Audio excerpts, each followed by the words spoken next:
I'm too sexy for my hair.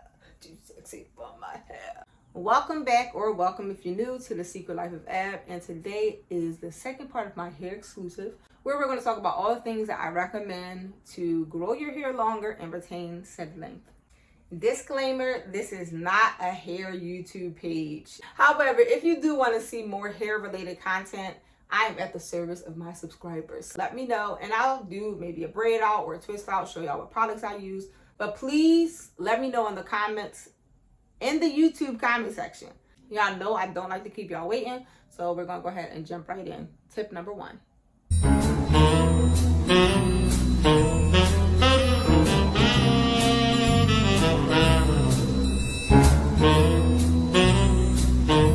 Number one is oils.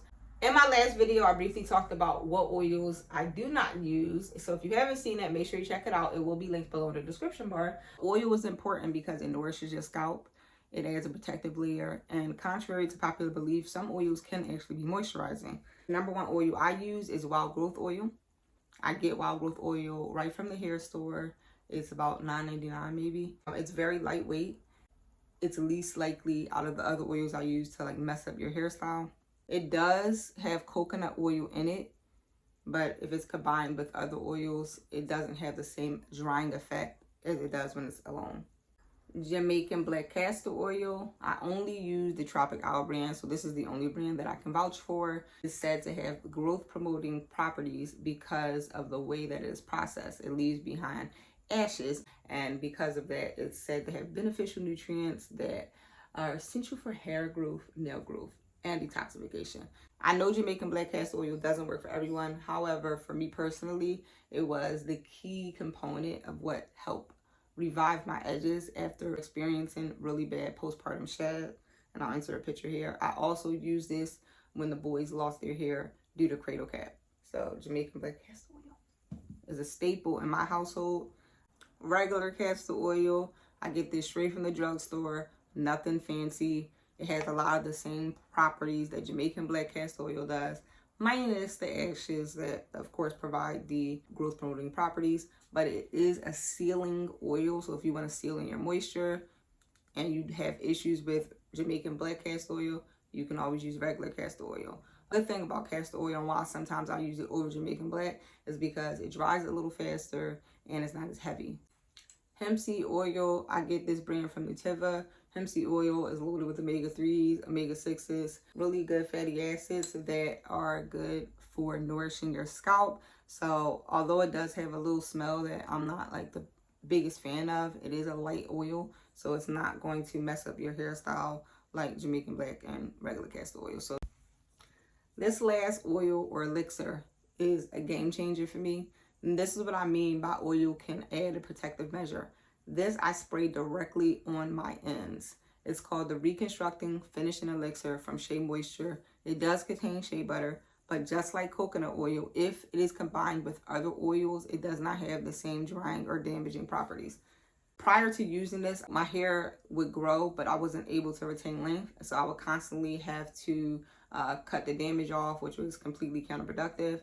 Since using this, I've been able to grow my hair much longer without seeing those same knots or split ends that I was super accustomed to. So get you some of this. This is, as you can see, it's almost gone.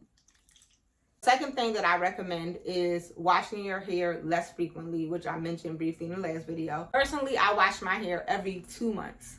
So what I'll do is I'll do a protective style, like braids, or like natural individuals, or I'll leave it in a bun. A lot of people do like wigs and weaves, and that's cool and all too. And I did a wig challenge one time for 6 months. Honestly, I didn't see as much growth during the wig challenge where my hair is braided up and kept under the wigs as I do when I just leave my hair like in a ponytail. Maybe your scalp needs air. I don't know. Like, I know people's hair do grow in weaves, but I just noticed that my hair grows faster when it's not in those type of styles. But I do want to share with you what products I do use when I wash my hair, and I'm taking out my pink curls. I still use Shea Moisture products. Yes, I know they've changed ownership. However, they still work good for me. This is the deep treatment mask.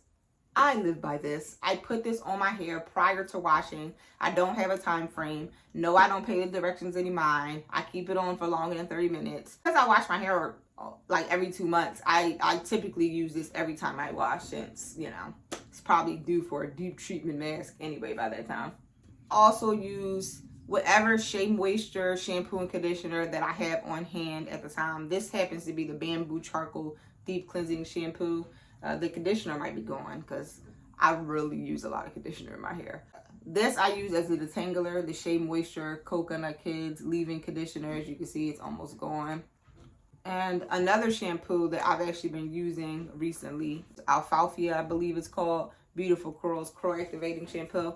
Honestly, I like it because it really does bring out your curls. However, to me, it's kind of heavy and it leaves a little bit of a residue, which is not the best for cleaning. So I don't know if I'm going to necessarily buy this again for shampooing. It does make your curls pop. So for people who want to get that more defining curl look, I would recommend it for that. Number 3 is low heat styling. Low heat natural, maybe. I don't know, maybe it's called a low heat natural. I just saw great results with doing low heat. And what I mean by that is when I wash, I blow dry. So I no longer wash my hair and then do any type of style. I don't do it on wet hair. I'll wash my hair, I'll blow dry my hair, and then I'll do a twist out, and then I'll do a braid out. Oh baby, it's given. And my final, and I feel like most important piece of advice is leave your hair alone. I know the girls is looking at me like, girl, you crazy.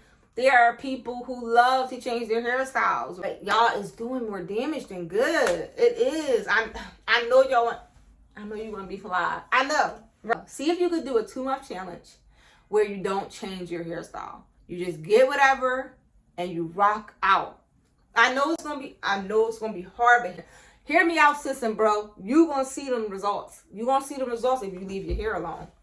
That is my number 1 tip. Leave your hair alone. When I leave my hair alone, that's when I see the most growth. That's when I see the most growth. Did I say that was the final thing? One more thing. Diet does play a large role into the health and growth of your hair. In the next video, I'm going to be talking about things that I recommend diet-wise that can potentially help your hair to grow. Make sure that you're subscribed so that you don't miss that notification. Like, comment, share, because it does help with the growth of my channel. And also follow me on Instagram because my reels be popping. So like, yeah. Seriously.